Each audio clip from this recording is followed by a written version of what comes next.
say the West Coast is the best coast, but the East Coast is the beast coast. Well, we got a dog in Joel Embiid who got the best of the former MVP Giannis Antetokounmpo, putting up 42, 14, and 5 in Philly's three-point win over Milwaukee. This win without James Harden. Let's take a look at the Eastern Conference standings. Marinate on this. The race to the top in the East is staying tight heading into the All-Star break. The Bulls and Heat are tied for the -- 1 seed, with the next three teams all 2.5 games back of the lead. Stephen A. Smith. This is tough. This is tough. This is tough. Who do you like to come out of the East right now? Right now, it would be the Milwaukee Bucks. I reserve the right to change my mind. Let's see how the season continues to unfold. But I think right now, again, when you have a championship pedigree, I think a lot of times people make this mistake. In UKP, as a champion, you would know this better than me. You win a championship, everybody's bringing their A game at you. Yep. Sometimes you show up in the regular season, sometimes you don't, because when you taste championships, your priority is to be right back in the mix for that title. So whereas you got people prioritizing getting the #1 seed and elevating their level of play in January and February and stuff like that, you've got some folks that are working on things they know will help them as the season wanes and they're ready for April, May, and June. And I think there have been nights where I've seen that from the Milwaukee Bucks, where they weren't the team that I've seen them be. They're not the team that we're accustomed to seeing them be. But I look at Giannis, and I see him working on his three-point shot more and more because we know he can get to the hole anytime he wants to. I see the efficiency of a Drew Holiday. I'm not ignoring that. I see Middleton struggling, shooting like in the low 40 percentile from the field and like 35% from three-point range. I don't expect that to last.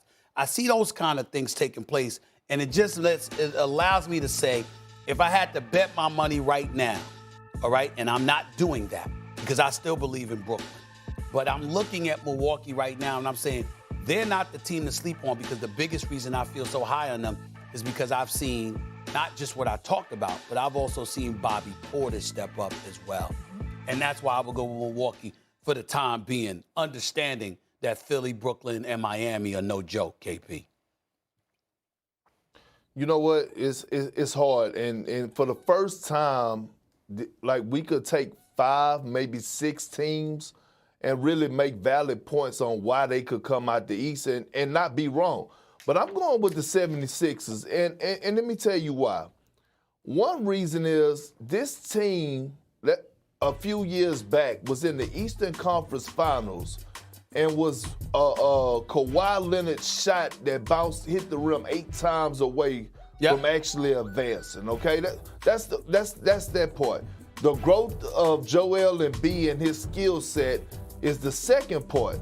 The addition of James Harden is the third part, but the fourth part is the guy that I talked about earlier in the show, Tobias Harris. Now he doesn't have to be the second option no more. He could actually go to the third option, what is now is going to take pressure off of him, like what we're seeing happening to Andrew Wiggins down there in Golden State.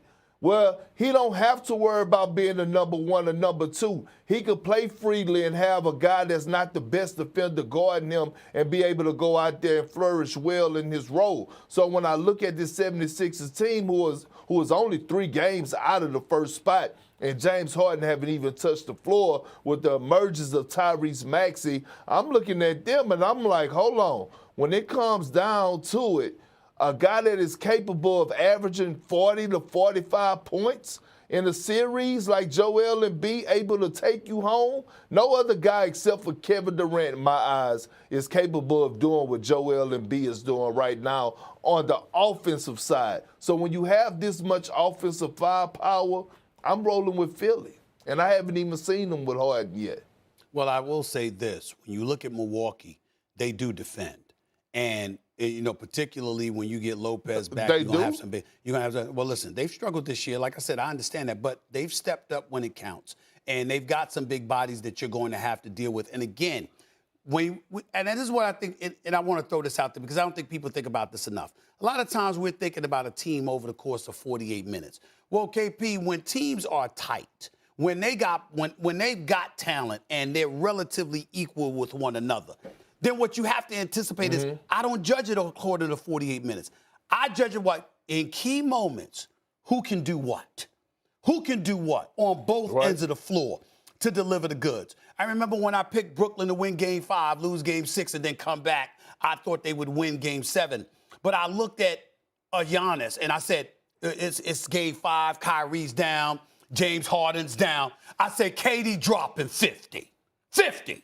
And they go on to win game, and he had 49 because he missed a free throw near the tail end of the game. But I just saw something like that because I'm like, it's the moment. And when I think about Milwaukee, and I'm just looking at a Miami, I'm saying you need your A game. I'm looking at Philly with Harden and Joel Embiid. You need your A game. I'm looking at Brooklyn because of the adjustments that they've had to make, and you're wondering about Kyrie and whether or not he's going to be available. I'm like, you got to bring all your horses. Milwaukee is the team that I'm sitting back not really concerned about in terms of their relevancy and whether or not they're going to be there. And that's where I'm at right now. It could change, but that's where I'm at. No, but let me say this. And you talked about Chris Middleton and Drew Holiday.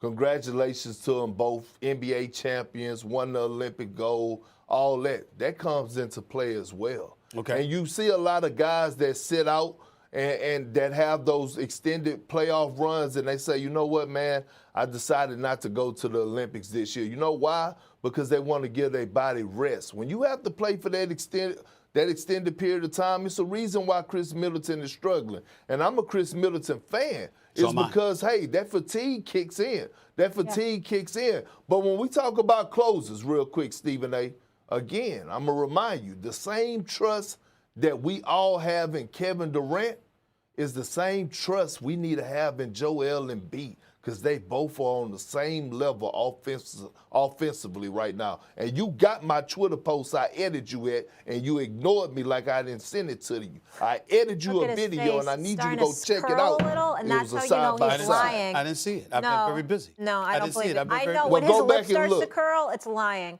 6 years. Hold on, I'm not lying. I didn't see it. I honestly didn't see it.